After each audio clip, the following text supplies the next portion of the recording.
Hello, my name is Ken Gross, and I am here at the Walsh History Center of the Camden Public Library. And today I would like to introduce you to the Camden Herald archives and walk through a couple of short searches to show you how to go about making use of this wonderful tool. It is fairly easy to use, and we'll do a couple of searches to show you how to go about it. We have recently posted 150 years of the Camden Herald, and as I said, it is a wonderful tool. So we'll start at the beginning.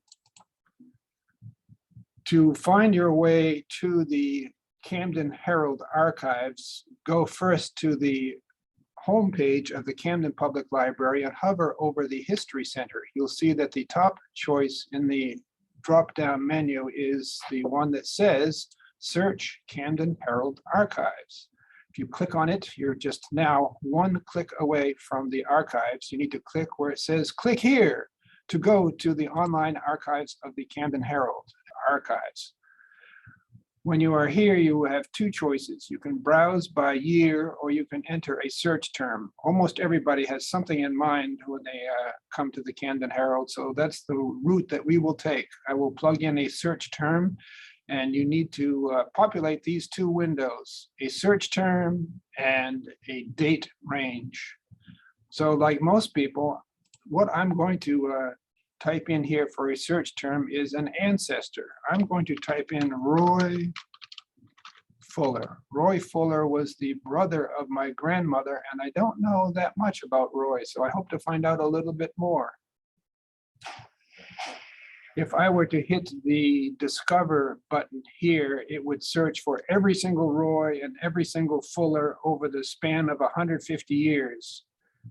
That's too many years to be searching for, and I don't want every single Roy and every single Fuller. I want just Roy Fuller, and there's a way to limit the search to the exact phrase.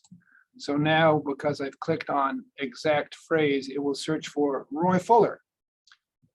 I also want to limit the years that it searches for, so I'm going to plug in, let's say, 1900 to, if you click on the date, up will pop this method of this window to pop in the dates, 1900 to 1920. And I'm going to hit the apply button, and that will fill this window with the information.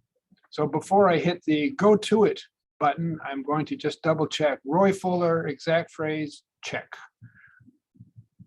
Scanning between the years of 1900 and 1920, so I've limited it to those 2 decades, and now I will hit the Discover button, and up will pop this page, which shows, here it says showing 1 through 10 of 11 total results for my search for Roy Fuller.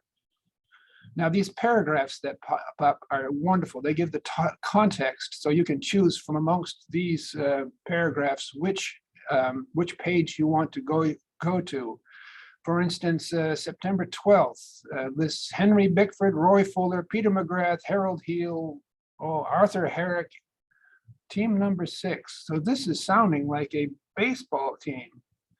I think I will circle back to that sometime and find out what that story is about. But I spotted an interesting article here. Herrick and Roy Fuller were united in marriage by Reverend Howard Corey. Well, let's go there and find out about that union. So you'll notice that you can click all over the place and nothing will happen. There's only one place that you can click to go to the page. And this is probably the key information that I'm going to impart today. If you hover over the Camden Herald, it becomes underlined, and that is the subtle clue that you are to click there, which I did. Now we are being taken to page 5 of the Camden Herald. You can see this title at the top of the window. It says page 5 of the Camden Herald, published in Camden, Maine on Friday, November 15th, 1912. Now it is supposed to highlight our search term if you scroll down through. So we're looking for a highlighted text, and there it is, way over to the left.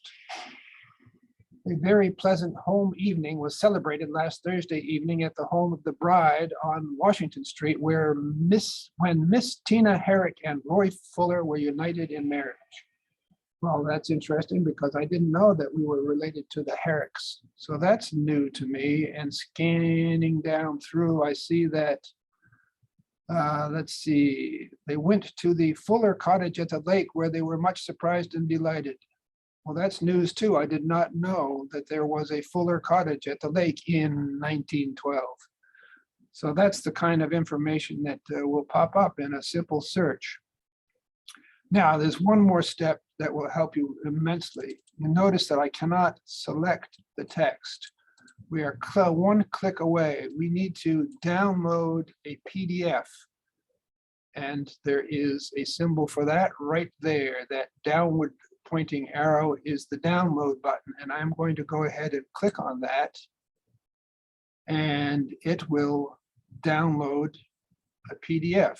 Now I'm going to have to stop the share because the PDF opened in a different window, and I will then bring that window up, which is that one there.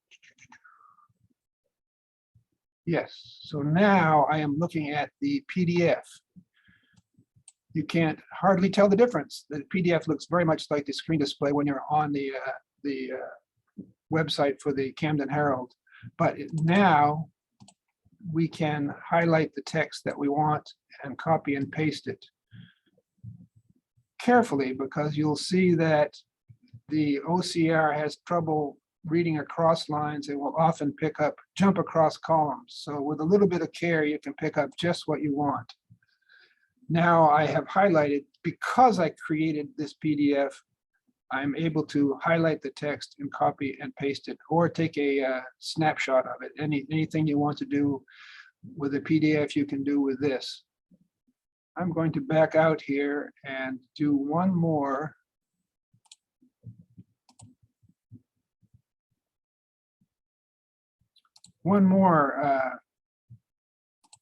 Search, and we need to go to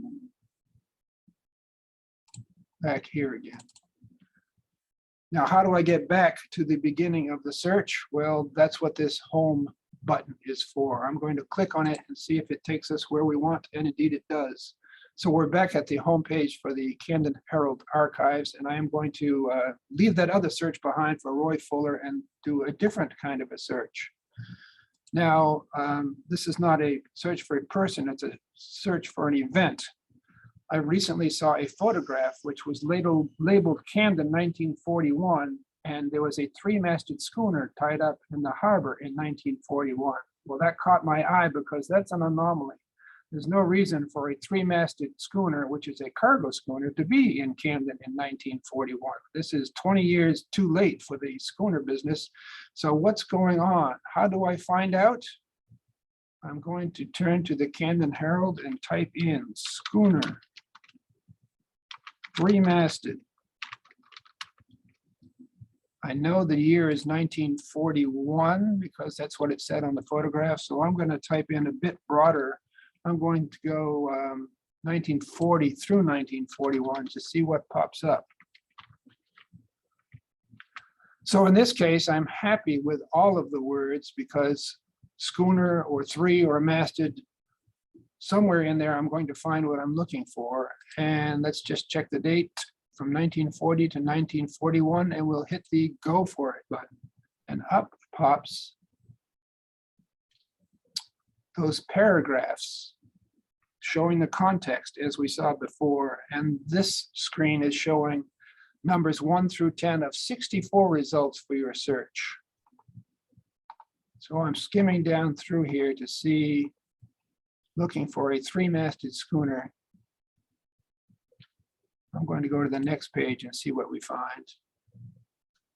Ah, there's an interesting one right there. When the three-masted schooner George something Clink sailed from this port. Let's see what that has to say.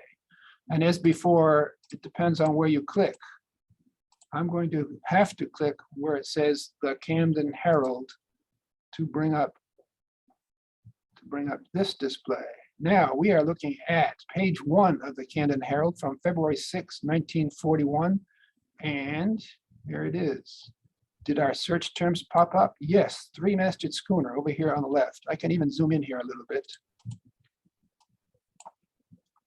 And it says the schooner George Clink set sail from Camden. Well, bingo. Now we know the name of the schooner. And we know Camden turned back a page last week for a brief glimpse of former sailing days on the Penobscot, when the three-masted schooner George E. Clink sailed from this part for Jacksonville, Florida, to load 400,000 feet of southern hard pine for Portland. And then it goes on to say what work was done, fitted with a new sail. Well, bingo, we found that. And then again, if you want to copy and paste or have a copy of this, the easiest way is to download it. Click on the download button and then it will be in your download folder. I don't need to do that again because when it pops up, it will look exactly like this, but I will leave you to it. I'm going to go leave that behind and wish you well in your studies and in your searches, and have a great time browsing the Camden Herald. Thanks for taking a look today.